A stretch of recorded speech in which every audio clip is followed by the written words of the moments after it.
노년에 접어들수록 가족이 가장 편한 존재가 아니라 가장 조심스러운 존재가 됩니다. 자식 앞에서 말을 고르게 되고, 배우자 앞에서 감정을 숨기게 되고, 손주 앞에서 피곤함을 참게 됩니다. 가족이니까 편해야 할 것 같은데 실제로는 그렇지 않습니다. 오히려 가족과 함께 있을 때 가장 긴장하고, 가장 조심하고, 가장 지칩니다. 왜 이런 일이 생기는 걸까요? 쇼펜하우어는 200년 전에 이미 이 문제를 짚었습니다. 그는 말했습니다. 가까움과 이해는 전혀 다른 문제라고, 가족이라는 이유만으로 서로를 이해할 수 있는 건 아니라고. 오히려 너무 가까워지면 각자의 숨쉴 공간이 사라지고 결국 마음이 먼저 닳는다고 경고했습니다. 이건 가족을 사랑하지 않아서가 아닙니다. 가까움의 무게가 생각보다 무겁기 때문입니다. 은퇴하고 나면 가족이 중심이 됩니다. 직장도 없어지고 동료도 없어지고 남는 건 가족뿐입니다. 자식들은 부모가 외로울까봐 자주 전화하고 자주 찾아옵니다. 손주들을 데리고 오고 함께 식사하자고 하고 여행을 같이 가자고 합니다. 이런 관심은 고맙고 감사합니다. 하지만 동시에 부담스럽습니다. 왜냐하면 가족과 함께 있을 때 진짜 자기 자신으로 있기 어렵기 때문입니다. 자식 앞에서는 부모여야 하고, 손주 앞에서는 할아버지, 할머니여야 하고, 배우자 앞에서는 평생의 동반자여야 합니다. 역할이 있습니다. 그 역할을 하는 동안 자신은 사라집니다. 쇼펜하우어는 이것을 관계의 피로라고 불렀습니다. 가까운 사람일수록 그 피로는 더 크다고 말했습니다. 왜냐하면 가까운 사람 앞에서는 더 많은 기대가 있고, 더 많은 배려가 필요하고, 더 많은 역할을 해야 하기 때문입니다. 자식과 함께 있으면 부모답게 굴어야 합니다. 약한 모습을 보이면 안 되고, 힘든 내색을 하면 안 되고, 짐이 되면 안 됩니다. 그래서 아파도 괜찮다고 말하고, 외로워도 혼자서 괜찮다고 하고, 힘들어도 걱정하지 말라고 합니다. 자식들 앞에서 약해지고 싶지 않습니다. 평생 강한 부모였는데 이제 와서 의지할 수 없습니다. 그게 부모의 자존심이고 부모의 체면입니다. 하지만 그 자존심과 체면이 자신을 더 외롭게 만듭니다. 손주들이 오면 더 복잡해집니다. 귀엽고 사랑스럽지만 동시에 피곤합니다. 시끄럽고 정신없고 돌봐야 합니다. 예전처럼 체력이 받쳐주지 않습니다. 한두 시간만 함께 있어도 지칩니다. 하지만 그 피곤함을 드러낼 수 없습니다. 자식들이 미안해 할까봐, 부담스러워 할까봐, 다음엔 안 올까봐. 그래서 웃으면서 괜찮아, 괜찮아 라고 말합니다. 손주가 떠들어도 참고, 손주가 어지럽혀도 웃고, 손주가 피곤하게 해도 사랑스럽다고 말합니다. 그리고 손주가 돌아가고 나면 달진합니다. 배우자와 함께 있어도 마찬가지입니다. 평생을 함께 살았지만 이제는 말이 줄어듭니다. 무슨 말을 해도 상대는 이미 알고, 어떤 반응을 해도 예상 가능하고, 새로운 대화는 없습니다. 그냥 옆에 있습니다. 함께 텔레비전을 보고, 함께 식사하고, 함께 잠듭니다. 하지만 각자 혼자입니다. 말을 하지 않아도 불편하지 않지만 말을 해도 통하지 않습니다. 가끔 말을 걸어도 응, 그래, 알았어. 이런 대답만 돌아옵니다. 쇼펜하우어는 이런 상태를 물리적으로는 가깝지만 정서적으로는 먼 거리라고 불렀습니다. 가족이라서 멀어질 수 없지만 가까워질수록 각자의 공간은 사라집니다. 그리고 그 공간이 사라지면 마음이 닳기 시작합니다. 아침에 일어나면 배우자가 있고, 식사 시간이 되면 함께 앉고, 저녁이 되면 또 함께 있습니다. 하루 종일 함께입니다. 처음에는 좋았습니다. 외롭지 않고 든든하고 같이 늙어간다는 게 위로가 됐습니다. 하지만 시간이 지나면서 그 가까움이 부담이 됩니다. 혼자 있고 싶은 시간에도 누군가 옆에 있고 조용히 생각하고 싶을 때도 말을 걸어오고 그냥 멍하니 있고 싶을 때도 뭔가 해야 할 것 같습니다. 쇼펜하우어는 모든 관계에는 적절한 거리가 필요하다고 말했습니다. 그는 이것을 고슴도치의 딜레마로 설명했습니다. 추운 겨울, 고슴도치들은 서로의 천을 나누기 위해 가까이 다가갑니다. 하지만 너무 가까워지면 서로의 가시에 찔립니다. 그래서 조금 떨어집니다. 하지만 너무 멀어지면 다시 춥습니다. 결국 고슴도치들은 서로 상처 주지 않으면서도 천을 나눌 수 있는 적절한 거리를 찾습니다. 쇼펜하우어는 인간관계도 마찬가지라고 말했습니다. 특히 가족 관계는 더욱 그렇습니다. 가족이라고 해서 모든 것을 공유할 수 있는 건 아닙니다. 각자의 생각, 각자의 감정, 각자의 시간, 이런 것들은 나눌 수 없습니다. 억지로 나누려 하면 상처만 생깁니다. 노년에 자식들과 함께 살게 되면 이 문제가 더 분명해집니다. 같은 집에 살면서 모든 것이 가까워집니다. 아침에 일어나는 시간, 식사하는 시간, 텔레비전 보는 시간, 모든 것이 함께입니다. 처음에는 좋습니다. 외롭지 않고 가족이 함께 있고 따뜻합니다. 하지만 시간이 지나면 불편해집니다. 화장실 가는 것도 눈치 보이고 늦게 자는 것도 미안하고 아침에 일찍 일어나는 것도 조심스럽습니다. 자기 집인데 자기 집 같지 않습니다. 거실에 나가면 누군가 있고 주방에 가면 누군가 있고 혼자 있을 공간이 없습니다. 문을 닫고 방에 있으면 무슨 일 있냐고 물어보고 혼자 산책하러 나가면 어디 가냐고 물어보고 조용히 책을 읽고 있으면 심심하냐고 물어봅니다. 관심이 고마운데 동시에 부담스럽습니다. 쇼펜하우어는 이것을 존엄의 상실이라고 불렀습니다. 거리가 사라지면 존엄도 함께 사라진다고 말했습니다. 가족이라고 해서 모든 것을 보여줄 수 있는 건 아닙니다. 아픈 모습, 약한 모습, 초라한 모습, 이런 것들은 가족이라도 숨기고 싶습니다. 하지만 너무 가까우면 숨길 수 없습니다. 모든 것이 드러납니다. 아침에 일어난 모습, 화장실 가는 모습, 약 먹는 모습, 힘들어하는 모습, 다 보입니다. 그리고 그렇게 드러난 자신이 부끄럽고 미안하고 초라합니다.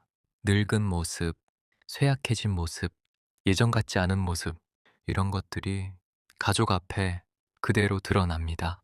쇼펜하우어는 이런 상황에서 사람들이 두 가지 반응을 보인다고 말했습니다.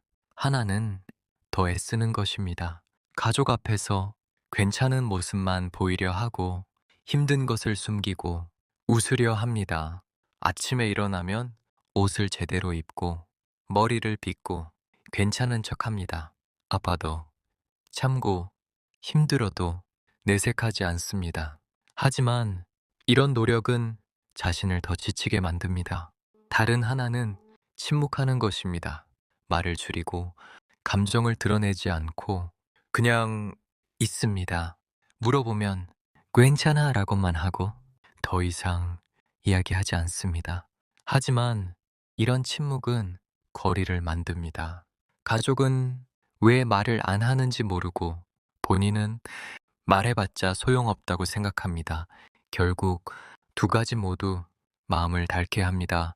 쇼펜하우어는 모든 관계에는 적절한 거리가 필요하다고 말했습니다. 그는 이것을 고슴도치의 딜레마로 설명했습니다. 추운 겨울, 고슴도치들은 서로의 천을 나누기 위해 가까이 다가갑니다. 하지만 너무 가까워지면 서로의 가시에 찔립니다. 그래서 조금 떨어집니다. 하지만 너무 멀어지면 다시 춥습니다. 결국 고슴도치들은 서로 상처 주지 않으면서도 천을 나눌 수 있는 적절한 거리를 찾습니다. 쇼펜하우어는 인간관계도 마찬가지라고 말했습니다. 특히 가족 관계는 더욱 그렇습니다. 가족이라고 해서 모든 것을 공유할 수 있는 건 아닙니다. 각자의 생각, 각자의 감정, 각자의 시간, 이런 것들은 나눌 수 없습니다. 억지로 나누려 하면 상처만 생깁니다. 노년에 자식들과 함께 살게 되면 이 문제가 더 분명해집니다. 같은 집에 살면서 모든 것이 가까워집니다. 아침에 일어나는 시간, 식사하는 시간, 텔레비전 보는 시간, 모든 것이 함께입니다. 처음에는 좋습니다. 외롭지 않고 가족이 함께 있고 따뜻합니다. 하지만 시간이 지나면 불편해집니다. 화장실 가는 것도 눈치 보이고 늦게 자는 것도 미안하고 아침에 일찍 일어나는 것도 조심스럽습니다. 자기 집인데 자기 집 같지 않습니다. 거실에 나가면 누군가 있고 주방에 가면 누군가 있고 혼자 있을 공간이 없습니다. 문을 닫고 방에 있으면 무슨 일 있냐고 물어보고 혼자 산책하러 나가면 어디 가냐고 물어보고 조용히 책을 읽고 있으면 심심하냐고 물어봅니다. 관심이 고마운데 동시에 부담스럽습니다. 쇼펜하우어는 이것을 존엄의 상실이라고 불렀습니다. 거리가 사라지면 존엄도 함께 사라진다고 말했습니다. 가족이라고 해서 모든 것을 보여줄 수 있는 건 아닙니다. 아픈 모습, 약한 모습, 초라한 모습, 이런 것들은 가족이라도 숨기고 싶습니다. 하지만 너무 가까우면 숨길 수 없습니다. 모든 것이 드러납니다. 아침에 일어난 모습, 화장실 가는 모습, 약 먹는 모습, 힘들어하는 모습, 다 보입니다. 그리고 그렇게 드러난 자신이 부끄럽고 미안하고 초라합니다. 늙은 모습, 쇠약해진 모습, 예전 같지 않은 모습, 이런 것들이 가족 앞에 그대로 드러납니다. 쇼펜하우어는 이런 상황에서 사람들이 두 가지 반응을 보인다고 말했습니다. 하나는 더 애쓰는 것입니다. 가족 앞에서 괜찮은 모습만 보이려 하고 힘든 것을 숨기고 웃으려 합니다. 아침에 일어나면 옷을 제대로 입고 머리를 빗고 괜찮은 척 합니다. 아파도 참고 힘들어도 내색하지 않습니다. 하지만 이런 노력은 자신을 더 지치게 만듭니다. 다른 하나는 침묵하는 것입니다. 말을 줄이고 감정을 드러내지 않고 그냥 있습니다. 물어보면 괜찮아 라고만 하고 더 이상 이야기하지 않습니다. 하지만 이런 침묵은 거리를 만듭니다. 가족은 왜 말을 안 하는지 모르고 본인은 말해봤자 소용없다고 생각합니다. 결국 두 가지 모두 마음을 닳게 합니다. 가족과 너무 가까워지면 말이 조심스러워집니다. 진짜 하고 싶은 말 대신 해야 할 것 같은 말을 하고 진짜 느끼는 감정 대신 보여줘야 할 것 같은 감정을 보입니다. 예를 들어 자식이 물어봅니다. 아버지 요즘 어때요? 진짜 대답은 외롭고 힘들고 무섭다입니다. 하지만 그렇게 말하지 못합니다. 괜찮아, 다 괜찮아 라고 답합니다.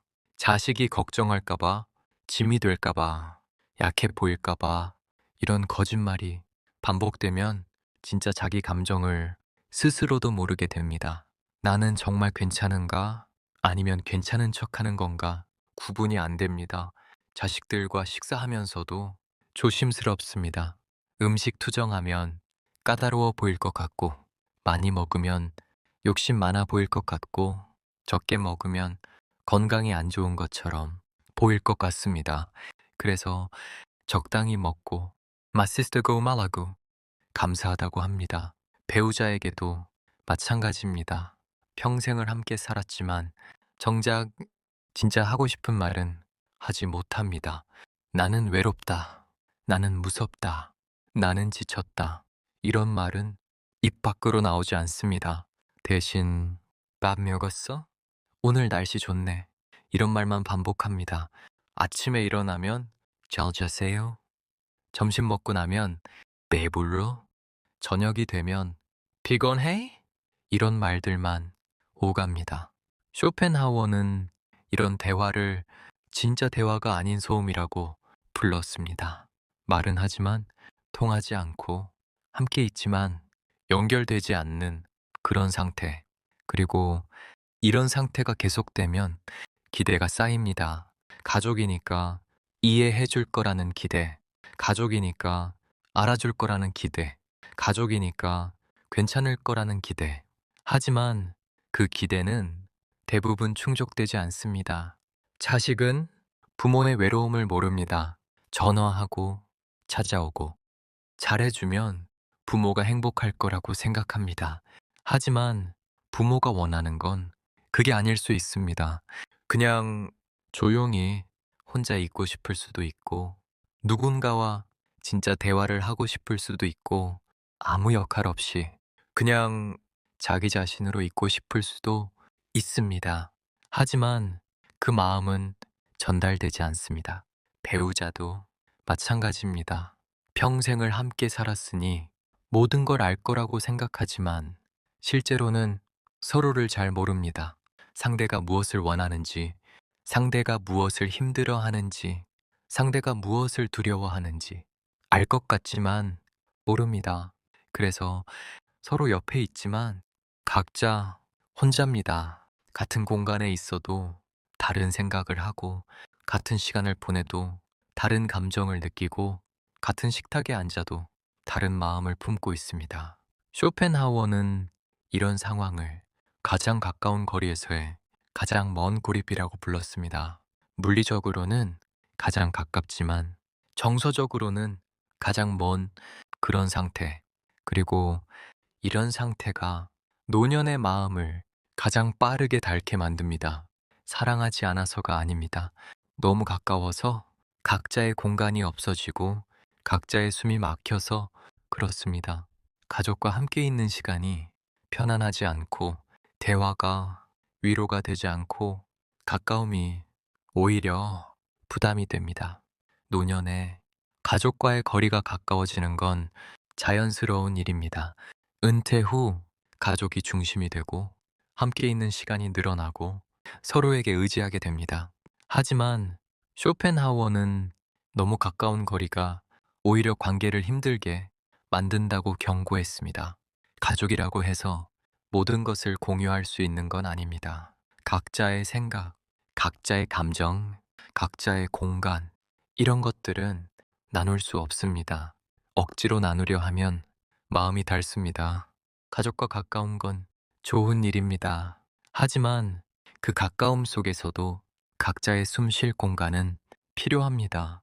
노년에 필요한 것은 사랑의 증명이 아니라 숨 쉴 수 있는 거리입니다.